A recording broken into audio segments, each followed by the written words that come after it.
International Chamber of Commerce, as a member of the ICC, and also as a member of the ICC CEO Advisory Group. Now, without further ado, I would like to introduce and please come up to the stage Mr. Takeo HARADA. Thank you very much.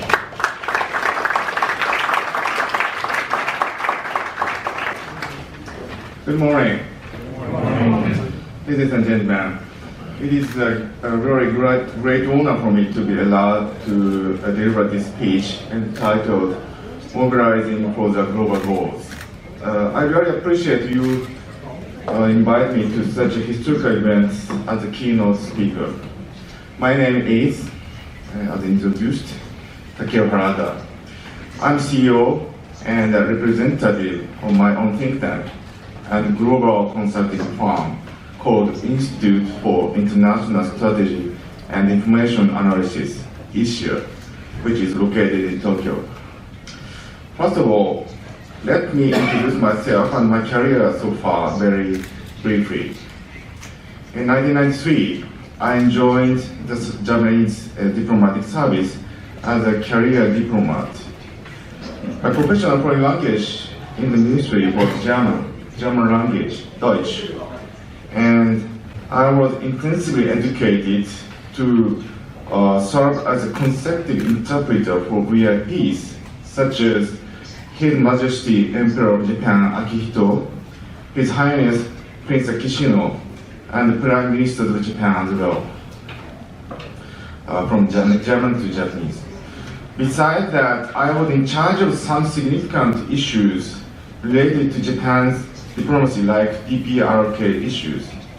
At the very last stage of my diplomatic career, I particularly dealt with nuclear and abductee issues of DPRK. Having heard this, almost everyone, including you, ladies and gentlemen, immediately began to wonder why I voluntarily quitted my job and career in the ministry. Well, this question is completely legitimate, I think, and it is closely related with what I'm about to tell you with this speech. Allow me, please, to be a little bit provocative. The main topic all of you have been discussing in this conference, JCI Kanazawa Conference, is global goals. They were anonymously adopted by this conference so far, and you are fully aware. However, I still have one simple but extremely important question to you. Are you really sure that we shall reach these global goals? The global goals, really? Okay, that's good, that's fine. But the global goals for sustainable development are listed up with 70 titles. No poverty, zero hunger, good health and well-being, quality education, gender equality, clean water and sanitation, affordable and clean energy, decent work and economic growth, industry, innovation and infrastructure, reduced inequalities, sustainable cities and communities, responsible consumption and production, climate action, life below water, life on land, peace, justice and strong institutions, partnership for the goals. This list sounds great and is obviously comprehensive. No one can reject it as long as he or she wants to remain human. Simply saying, it's good. Nevertheless, I'm wondering why the human civilization doesn't step forward to this direction at all so far. Look at the realities we all face together. Everyone sitting here knows there are thousands and thousands of people on the globe who are not able to get enough nutrition. Everyone listening to my speech knows there are thousands and thousands of people in the world who are not in a good health and rather suffer from severe illness. Everyone doesn't expect education in general to be equally treated. Nobody can deny men and women on the globe are indeed treated unequally. Not everyone can get clean water and sanitation on the globe. And look at Fukushima in Japan. Are we really reaching affordable and clean energy at all? Are you really confident your company provides every single employee decent work and job? Are we really innovative enough to maintain economic growth forever? You can easily find out a lot of heavily polluted mega cities, particularly in emerging countries. Are they really sustainable? Nobody is sure how we can consume and produce appropriately. Climate action? Nobody cares it, except for business opportunities and tentative fashion, extremely low so far. Some leading scientists point out that the number of sunspots affect the climate tremendously, particularly in the period when you have only a few sunspots. The climate in the northern hemisphere, except for the North Pole, tends to cool down dramatically, as we've seen so far. This phenomenon is being caused by drastic changes of ocean currents, which are triggered by changed space rays due to irregularity of solar activities. Once temperature is getting lower, your own body temperature is simultaneously getting lower and lower. If it cools down step by step, your immune system in your own body is also damaged increasingly. Eventually, every human being never survives. Never ever. To keep your body warm in spite of the global cooling, you become awfully reluctant to go out. Go out from your home. Go out to the market. Go out to the shop. That is, of course, very, very harmful to the sound development of global economy. However, nobody can stop the trend, because it's the sun that really matters. We can stop the science activities. Now you finally understand such novel rights as global warming, digital economy, and the singularity are widely spoken in the global community. Global warming, because ordinary people shouldn't be terrified in spite of these facts. Digital economy, because you can continue economic activities even in Siberia, where the temperature is now under minus 45 degrees Celsius, or even 60. It's just surprising. Singularity, because you have to keep on believing in your own innovativeness to reach the future world. I personally feel fed up with these noble lies, ladies and gentlemen, to combat the unprecedented crisis for the human beings as a whole.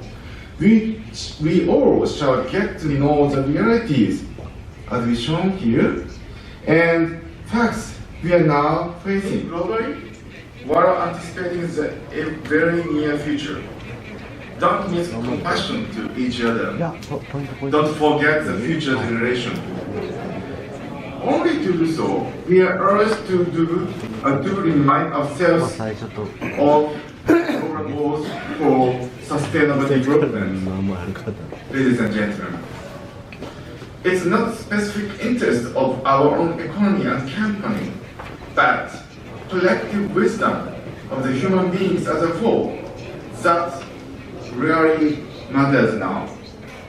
Currently, I published a book entitled Pax Japonica from London, United Kingdom. Yes. What I meant to say with this book is not patriotic at all, rather universal, because Japan my country and your country is the place where all the modern issues and difficulties begin to hinder the human society from going forward, obviously. Aging society, accumulated sovereign debt, stagnated economy, and so on. If we Japanese, particularly company executives and entrepreneurs of younger generations like you, ladies and gentlemen, will succeed to get a breakthrough despite of all the difficulties together with global friends and colleagues, that will provide the best model to all the other countries with similar difficulties in the very near future. For me, Pax Japonica is exactly this kind of opportunity for the young generations beyond borders. Now, I hope you completely understand why we and leaders in the economy urgently need to discuss much more intensively and reach the global goals for sustainable development. The time left for us is limited. Thank you very much for your attention. Thank you.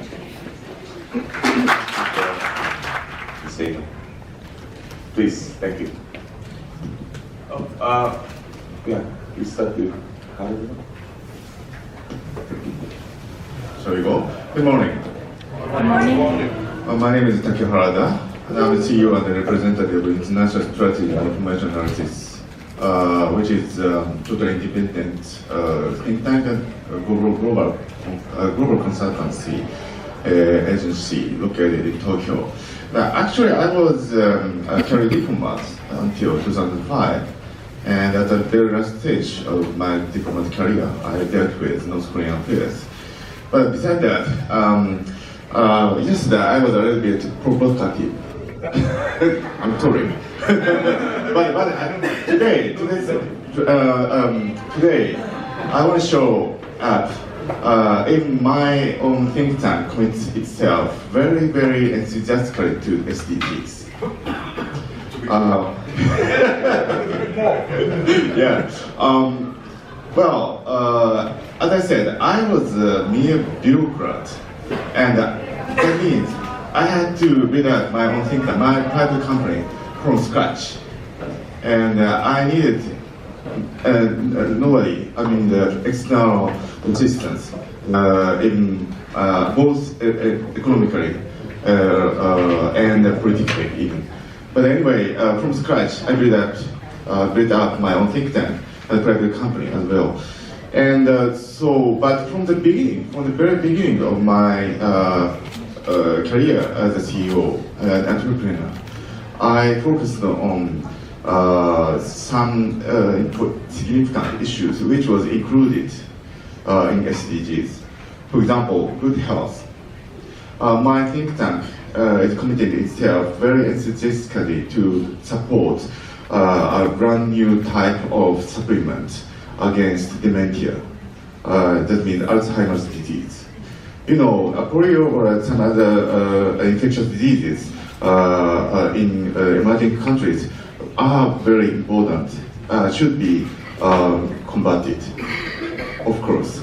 But in the advanced economies, there are plenty of phenomena, I mean the medical phenomena, which should be combated together. And one of them is dementia, Alzheimer's disease.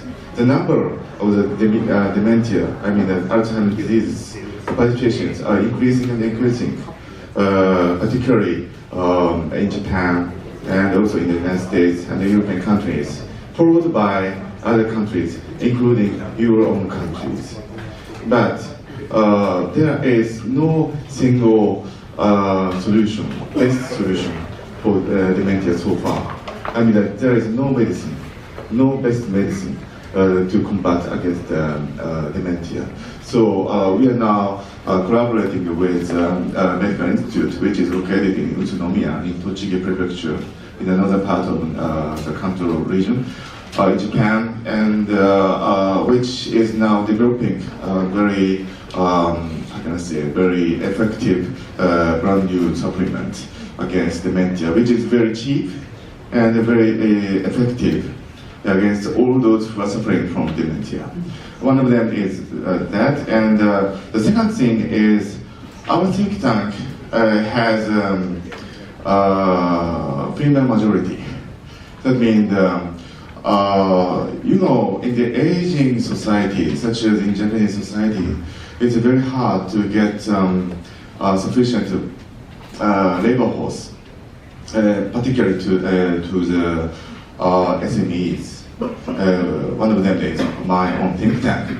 And so we are totally relying on the female labor force. And actually, in my sector, my own think tank is dealing with a global business. And in terms of the language skill, our female colleagues are much better. Actually, I'm sorry, but much better than male colleagues. And everyone knows that. Everyone knows that in the Japanese society. So one of them is she. This is my secretary. She is very good at speaking both Chinese and English, and worked for a very prominent Japanese company for 6 years in Shanghai.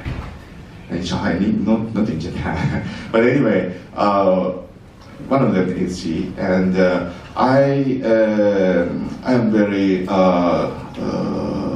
I'm very satisfied with her, with their accomplishments so far. I'm very thankful for their very enthusiastic assistance to our daily work in the office.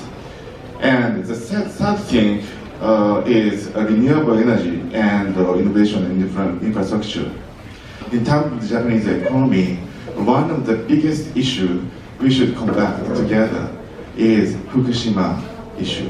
Fukushima nuclear plant exploded in 2011, which affected very, very negatively not only Japan but also the whole world, particularly the Pacific Ocean.